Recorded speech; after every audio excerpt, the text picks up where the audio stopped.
I was at hurling training last night, but you went out to the Fitzgibbon Cup final to see UCC beat Carlow 18 points to 211. So I've seen back some of the highlights and Dara Fitzgibbon's unbelievable score that was fairly decisive in the end. What was the story of the game? I tell you what, Carlow had the game in their own hands, to be honest with you. 2 early goals. Seamus Casey, who was an injury out coming into it from Wexford, he got an early goal, and then Liam Blanchfield had to go off maybe after about 25 minutes. He had a bit of a strap around his knee, but he came off injured in the semi-final as well. I didn't realise just how big of a man he was. He was going around doing water after. He's an absolute monster. But they were in control, could have had another goal. They were up, I think, 4 at the break, having played with the breeze. Got it to 6 in the second half. And 5 up and a man up with 13 to go. yeah, when Niall O'Leary went off, it was harmless enough. He kind of swung back, and ended up getting sent off. And you're just thinking, oh, Carlow have to close this out. It was funny because just before Niall O'Leary went off, both teams have been playing a sweeper, and Cork pushed up onto the extra man, and Robert Downey went up full forward, the big 6'5" full back for Cork at the moment, and then he ended up going straight back down the field. He was Colossus. He was on a load of ball. What I'm after seeing of him the last 2 or 3 games, I'd be very, very impressed. But Cork, just as they did with DCU when the game looked like it was over and they were in trouble, just managed to hold on, and in the end they didn't win pulling up or anything like that, but they were deserving winners in the end. Enda Rowland had a free to win it. He went for a goal, and I'm not too sure who it hit off. I think it could have been Paddy O'Loughlin. Ended up going over the bar. There was a big hoo-ha, and Cork were saying like, give the point, because it was either 65 or a point, and they were mad for it to be a point, obviously, so they had the puck out then.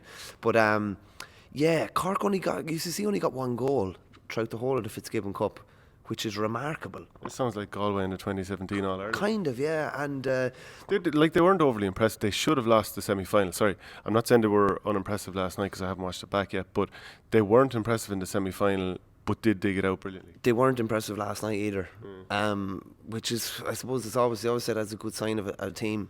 Like, Mark Coleman wasn't particularly on top. Dara Fitzgibbon had flashes. Robert Downey was very good. Paddy O'Loughlin maybe not as strong as he had been. Shane Kingston was very good, very good. He got 2 points in each half. He caused wreck on Shane Wreck. Shane Wreck did well, but the ball coming in was hard to defend, and even at the end, he came out and dispossessed the ball, and I think he'd end up winning a free. Just in those kind of really key moments, they just had a couple of lads that had the ability to step up. We talked about Shane Conway in a separate video as well. His striking was superb. I think he missed one free over the course of the hour, and they just had a little bit extra. But I'd say DJ McDempsey and the Carlow lads will see it as a missed opportunity, because they had control of the game, but just couldn't see it out. And both teams were playing kind of a running, kind of a possession game. But at times Carlow panicked a bit and maybe struck it too long when there wasn't a need to, and maybe Richie Latty a couple of times took shots that weren't really on as well, whereas Cork were just a bit cooler. Because just looking at the lads that got the scores for the Carlow side of things, Chris Nolan from Mount Leinster Rangers got 3, Jerry Kelly got a point, Seamus Casey won 4, including 4 frees, Blanchfield a goal, Stephen Bergen a point.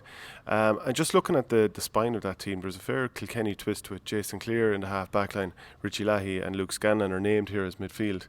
Who of these lads kind of performed well, and who on the Carlow side kind of you expect more of? Jason Clear was kind of playing sweeper, but he was very impressive. He was under a lot of ball, in fairness.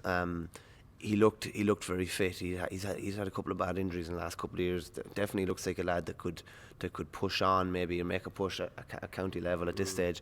Luke Scanlon got through a mountain of work. Richie Latty the same. There was just a couple of times with Richie Latty, and there was a couple of pot shots taken that maybe weren't really on. Do you know what I mean? But he often scores them. That's kind of how he plays. Yeah, true enough. Carl Dunbar probably wasn't in it as much as they'd like.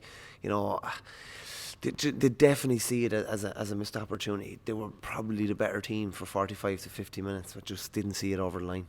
I saw a beautiful score from Shane Kingston at one stage where he evaded 2 or 3 lads, but my God, he gets away with steps. Like, impressive once again. Yeah. He does get away with a few steps, all right. But like, he was brilliant against Waterford in the first round of the league.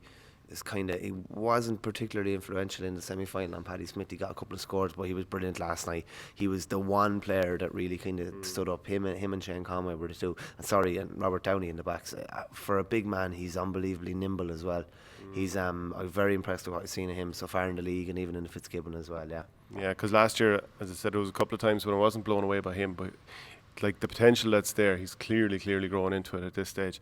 Darragh Fitzgibbon, other than that unbelievable point that he scored off the stick, and he scored one other, so he had 2 in total. Was he good?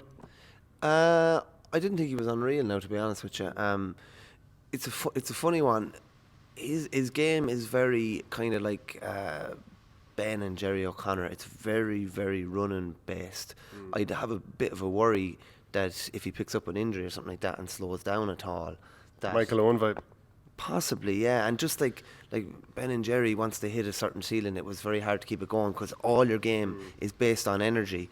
So there's times probably I'd like him to be a bit smarter and maybe not run with it the whole time. But that's probably been the case with the teams that he's been coming up with in Charleville as well, and he's been expected to lead the line, that you go with every ball. And it kind of happens with Cork as well. Mark Coleman was quiet now last night. He was quiet enough in the semi-final too, barring the semi-final. Robbie O'Flynn was taken off scoreless, and he was quiet enough too. So that's says it even better, like how good of a result it was when you're looking at some of their bigger players. Mark Keogh was very quiet as well, taken off early. But they had Bill Sheehan came on, won a free. I think he might have won 2 frees even, and just held up a bit of ball in the forward line as well. Neil Montgomery, I don't think he started. He came on. Waterford player. He played the first round of the league as well. He was good when he came on too. Yeah, they probably had just a bigger panel than IT Carlow, and yeah, it's a good result. Back-to-back titles onto the 40th Fitzgibbon title, which is outstanding. Carlow obviously don't have any. They're getting closer every year. You know, DJ went through over the last couple of years. They've been beaten by the champions in every year by a score. I think it's 18, 19, 20. They're in the final in 17, comprehensively beaten. They're getting closer, but a lot of these guys are probably going to move on now. Fairly sure it's Enda Rowlands last year. Him and Tommy Nolan were the only two that were involved in the previous final that they were in. But yeah, they're getting closer. But it's a fair achievement too. Not to be patronising for a small college. They don't have a particularly big pick. Yeah, kind of says it all too when you have UCC using 4 subs and Carlow used 1. So that kind of typifies it a little bit. Yeah, possibly. Yeah, just they have a greater strength in depth, in fairness. Yeah. So let us know what you thought of the final. Thanks for watching Our Game. Don't forget to like and share the videos, and if you're new to the channel, hit subscribe.